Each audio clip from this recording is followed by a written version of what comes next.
ब्रह्ममुरारिसुरार्चितलिङ्गं निर्मलभासितशोभितलिङ्गम् जन्मजदुःखविनाशकलिङ्गं तत्प्रणमामि सदा शिवलिङ्गम्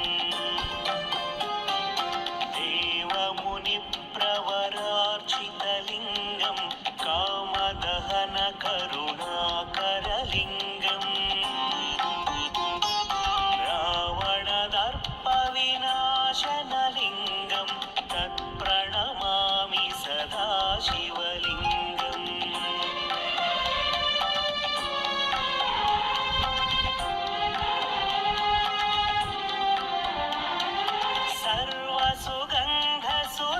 सर्वसुगन्धसुलेपितलिङ्गं बुद्धिविवर्धनकारणलिङ्गं सिद्धसुरासुरवन्दितलिङ्गं तत्प्रणमामि सदा शिवलिङ्गं कनकमहामणिभूषितलिङ्गं फणिपतिवेष्टितशोभितलिङ्गम् दक्षसुयज्ञविनाशनलिङ्गं तत्प्रणमामि सदा शिवलिङ्गम् कुङ्कुमचन्दनलेपितलिङ्गं पङ्कजहार सुशोभितलिङ्गम् सञ्चितपापविनाशनलिङ्गं तत्प्रणमामि सदा शिवलिङ्गम्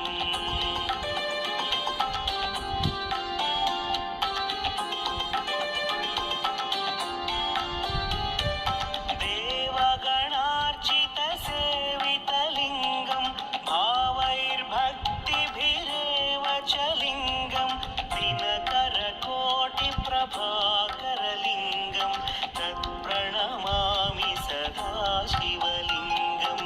अष्टदलोपरिवेष्टितलिङ्गं सर्वसमुद्भवकारणलिङ्गम् अष्टदरिद्रविनाशनलिङ्गं तत्प्रणमामि सदा शिवलिङ्गम्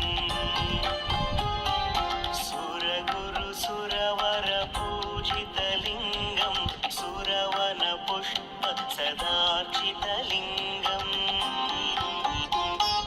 परमपदं परमात्मकलिङ्गं तत्प्रणमामि सदा शिवलिङ्गम् लिङ्गाष्टकमिदं पुण्यं यः पठेत् शिवसन्निधौ शिवलोकमवाप्नोति शिवेन सह मोदते।